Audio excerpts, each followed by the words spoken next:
تمہارا محافظ اللہ ہے، پریشان نہ ہونا، اللہ تمہاری حفاظت کرے گا، اللہ تمہارا نگہبان ہے۔ اور کہنے کے بعد، سمجھانے کے بعد، تسلی دینے کے بعد امام حسین کیا ہے جنگ میں جانے کے لیے تیار ہوتے ہیں۔ رسول اللہ کا امامہ اپنے سر پر سجایا، حضرت علی رضی اللہ تعالیٰ عنہ کی تلوار ذوالفقار حیدری ہاتھوں میں دی، اللہ اکبر، حضرت جعفر تیار کا نیزہ لیا، امیر حمزہ کی ڈھال آپ نے کمر پہ باندھی، گھوڑے پر سوار ہوتے ہیں اور سوار ہو کر میدان میں جانے لگتے ہیں۔ حضرات محترم ذرا توجہ چاہوں گا، امام حسین نے رسول اللہ کے امامے کو اپنے سر پر سجایا۔ جانتے ہو حسین کی بزرگی اور حسین کی رفعت و بلندی کا عالم کیا ہے۔ حضرات محترم، ایک مرتبہ اللہ کے نبی صلی اللہ علیہ وسلم سفر سے گھر کے اندر آئے، حضرت عائشہ صدیقہ آپ کے جسم مبارک کو ٹٹولنے لگی، تیز بارش ہو رہی ہے، موسلادھار بارش ہو رہی ہے، لیکن نبی کا جسم مبارک بھیگا نہیں ہے، نبی کا جسم مبارک کیا ہے، نبی کا جسم مبارک بھیگا نہیں ہے، تر نہیں ہوا ہے۔ حضرت عائشہ نے جیسے ہی نبی کے جسم کو ٹٹولنا شروع کیا، اللہ کے نبی نے فرمایا، یہ نہیں فرمایا اے عائشہ تمہاری عقل کو کیا ہو گیا ہے، فرمایا اے عائشہ یہ بتاؤ تو نے کون سی چادر اوڑھ رکھی ہے، تو نے کون سی چادر اوڑھ رکھی ہے۔ حضرت عائشہ نے کہا یا رسول اللہ میں نے اپنی دوپٹے کو تلاش کیا، میں نے اپنی اوڑھنی کو تلاش کیا، میری اوڑھنی نہ مل سکی تو میں نے آپ کے چادر مبارک کو اپنے سر پر ڈال دیا ہے، اپنے سر پر ڈال دیا ہے۔ حضرات محترم، اللہ کے نبی فرماتے ہیں اے عائشہ دنیا میں بارش نہیں ہو رہی ہے، عالم بالا میں بارش ہو رہی ہے، جسے رہ کر تم زمین پہ ملاحظہ کر رہی ہو، زمین پر رہتے ہوئے تم اسے دیکھ رہی ہو۔ اللہ اکبر کبیرہ، حضرت عائشہ صدیقہ نے ایک مرتبہ نبی کی چادر کو اپنے سر پر رکھ لیا تو رفعت و نگاہ بصیرت کا یہ عالم ہے کہ عالم بالا میں بارش ہو رہی ہے۔ حضرت عائشہ زمین پر رہتے ہوئے اسے دیکھ رہی ہے،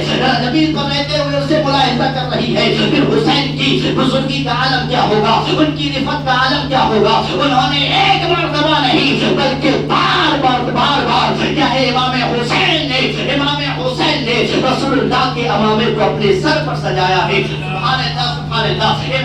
امام حسین ہے کربلا کے میدان میں یزیدیوں کے سامنے پہنچتے ہیں، ایک تقریر فرماتے ہیں جو آپ کی فضیلت پر منحصر تھی کہ یہ یزیدی انکار نہ کر سکے کہ مجھے معلوم نہیں تھا کہ آپ کون ہیں، ہمیں اس کا پتہ نہیں تھا۔ جیسے ہی آپ نے تقریر فرمائی یزیدیوں کے اندر ایک کوہرام مچ گیا، یزیدی رونے لگے، لیکن شبر بدبخت نے دیکھا کہ ان کی تقریر کا اثر ہو رہا ہے، اس نے شور و گل بجانا شروع کیا اور کہا یہی بات ہے یا تو آپ بیعت قبول کرے ورنہ کیا ہے جنگ لڑنے کے لیے تیار ہو جائے۔ آپ نے کہا کہ یہ بدبخت کسی بھی طرح ماننے والے نہیں ہے، میرے خون کا پیاسا ہے، میرے خون کا پیاسا ہے۔ پھر امام حسین نے فرمایا میرے مقابلے کے لیے جسے بھیجنا ہے بھیجو۔ حضرات محترم، امام حسین ہے شیر خدا کا شیر ہے، شیر خدا کا شیر ہے، جیسے ہی میدان میں پہنچا ہے حضرات محترم اب بتائیے یزیدیوں کی طرف سے نہ جانے کتنے بڑے بڑے بہادر ہوں گے، ہر ایک مقابلے کے لیے آنے کے لیے تیار نہیں ہے، کوئی مقابلے کے لیے آنے کے لیے تیار نہیں ہے، اس لیے کہ سب کو معلوم ہے فاتح خیبر کا یہ بیٹا ہے،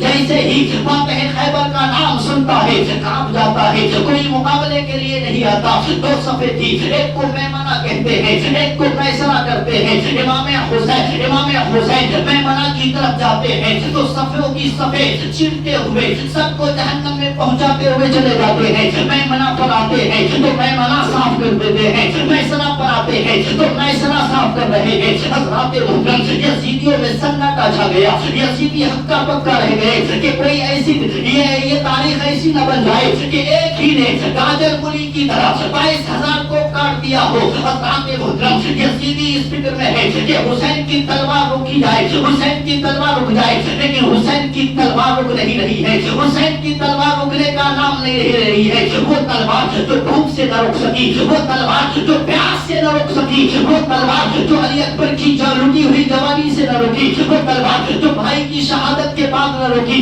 علی اصغر کی شہادت کے بعد نہ رکی، وہ تلوار نہ بھوک سے رک رہی ہے نہ پیاس سے رک رہی ہے۔ یزیدی دہشت میں ہے کہ یہ تاریخ ایسی نہ بن جائے کہ ایک ہی نے 22,000 کو گاجر مولی کی طرح کاٹ کاٹ دیا ہو۔ حضرات محترم چاروں طرف سے سناٹا ہے، چاروں طرف سے سناٹا ہے، اللہ کا عذاب نازل ہو رہا ہے۔ حسین کی تلوار ایسے چل رہی ہے، حسین کی تلوار ایسے چل رہی ہے، حسین کی تلوار ایسے چل رہی تھی جیسے بنیا کیا ہے پھلوں کو کاٹتا ہے، بنیا کیا ہے ٹماٹروں کو کاٹتا ہے۔ حسین یزیدی فوجوں کو کاٹتے چلے جا رہے ہیں، حسین یزیدی فوجوں کو کاٹتے ہوئے چلے جا رہے ہیں، مارتے ہوئے چلے جا رہے ہیں، لیکن حسین کی تلوار رک نہیں رہی ہے۔ لیکن حسین کی تلوار اچانک رک جاتی ہے۔ کیوں رک جاتی ہے؟ نماز کا وقت آ گیا۔ سبحان اللہ۔ حسین کی تلوار رک جاتی ہے کب؟ جب نماز کا وقت آ گیا۔ مسلمانوں، حسینی اپنے آپ کو کہلانے والوں، نمازیں چھوڑ کر کے حسینی کا دعویٰ کرنے والے، یہ تمہارا دعویٰ غلط ہے۔ امام حسین جہاں لاشوں کا انبار لگا ہوا ہے، مسلمانوں ذرا توجہ چاہو، جہاں لاشوں کا انبار لگا ہوا ہے، ہمارے گھر میں اگر کسی کا انتقال ہو جائے تو پورا محلہ پریشان ہو جاتا ہے، وہاں لاشوں کا انبار لگا ہوا ہے۔ صبح سے لے کر کے شام تک امام حسین اپنے جانشینوں کو، اپنے خاندان والوں کو اٹھا رہے ہیں، اور جب خود جنگ میں جا رہے ہیں لوگوں کو کاٹتے نظر آ رہے ہیں، لیکن آپ کی تلوار رک جاتی ہے۔ نماز کا وقت ہو گیا، نماز کا وقت ہو گیا، آپ نے سجدے میں سر کو ڈالا۔ یزیدیوں نے موقع کو غنیمت جانا۔ اللہ اکبر۔ جو جس چہرے مبارک کو رسول اللہ نے بار بار چوما تھا، جس چہرے کو رسول اللہ نے بار بار سونگا تھا، اس کے جسم پر 72 زخم آتے ہیں، سجدے میں سر ڈالتے ہیں۔ سنان بدبخت نے آپ کی گردن، آپ کے نیزے پر، آپ کے سینے مبارک پر ایسا نیزہ مارتا ہے، آپ کے جسم مبارک کو چھیدتا ہوا آر پار ہو جاتا ہے۔ حضرات محترم، امام حسین سجدے میں ہے، لیکن کسی یزیدی کی یہ مجال نہیں ہے کہ امام حسین کے سر کو کاٹ دے۔ آگے بڑھتا ہے، پیچھے ہٹ جاتا ہے، آگے بڑھتا ہے، پیچھے ہٹ جاتا ہے۔ ہیبت کو دیکھ کر، آپ کے جلال کو دیکھ کر کسی کے اندر ہمت نہیں ہے کہ امام حسین کے سر کو کاٹ دے، لیکن یہ شمر بدبخت نے، خولی بن یزید نے، سنان نے مل کر امام حسین کے سر کو کاٹا۔ انا للہ و انا الیہ راجعون۔ امام حسین نے بھی جام شہادت پی لیا، امام حسین کی دنیا سے رخصت ہو جاتے ہیں، لیکن زمین کربلا، کربلا کا ذرہ ذرہ یہ کہتا ہوا نظر آئے گا، یہ کہتا ہوا نظر آئے گا کہ تو زندہ ہے واللہ، تو زندہ ہے واللہ، میری چشم عالم سے چھپ جانے والے، میری چشم عالم سے چھپ جانے والے، میری چشم عالم سے چھپ جانے والے۔ اللہ اکبر۔ یزیدیوں نے ظلم کی انتہا کر دی، یہاں تک ہی نہیں محدود کیا بلکہ امام حسین کے کٹے ہوئے سر کو نیزے پہ بلند کیا اور لاشوں کے اوپر گھوڑوں سے رونق دیا گیا، گھوڑوں کے ٹاپوں سے لاشوں کو رونق دیا گیا، اور وہ مستورات، وہ عورتیں جن کو کسی کے ماہر نجوم نے کبھی سورج نے نہیں دیکھا، ان کے دوپٹے کو اتارا گیا، اور امام زین العابدین کے پیروں میں، ہاتھوں میں پھٹیاں ڈالی گئی، اور ان کے خیمے کو جلا دیا گیا۔ یزید پلید کی فوجوں نے آپ کے ساتھ وہ ظلم و زیادتی کیے۔ اللہ اکبر کبیرہ، اللہ اکبر کبیرہ۔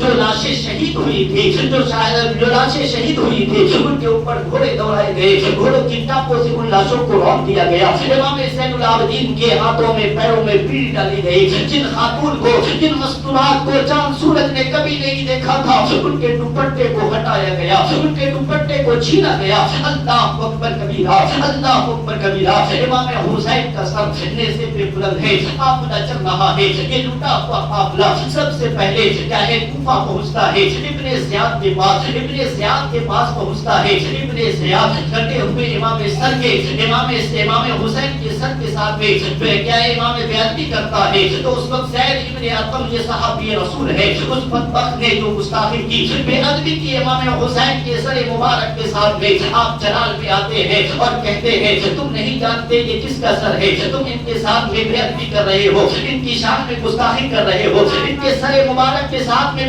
بے حرمتی کر رہے ہو، تمہیں پتہ نہیں ہے۔ حضرات محترم، امام حسین کا سر مبارک ہے، کٹ کے بھی بلند ہے، سبحان اللہ، کٹ کے بھی بلند ہے۔ آپ کو معلوم ہے امام حسین کے سر مبارک کو جب کیا ہے کوفہ لے جایا جا رہا تھا، ایک راہب نے 10,000 درہم میں امام حسین کے سر مبارک کو ایک رات کے لیے خریدا، سبحان اللہ، ایک رات کے لیے خریدا اور خریدنے کے بعد ان ظالموں کو 10,000 درہم دیے اور ایک رات کے لیے امام حسین کے سر مبارک کو اپنے پاس رکھا. جو گرد و غبار چہرے پر لگے ہوئے تھے اسے صاف کیا اور صاف کرنے کے بعد عطر لگایا, خوشبو لگایا. کیا دیکھتا ہے, اللہ نے سارے حجابات, سارے پردے اٹھا لیے ہیں. امام حسین کے سر مبارک سے لے کر آسمان تک نور ہی نور ہے. سبحان اللہ, نور ہی نور ہے. جیسے ہی اس راہب نے اس منظر کو دیکھا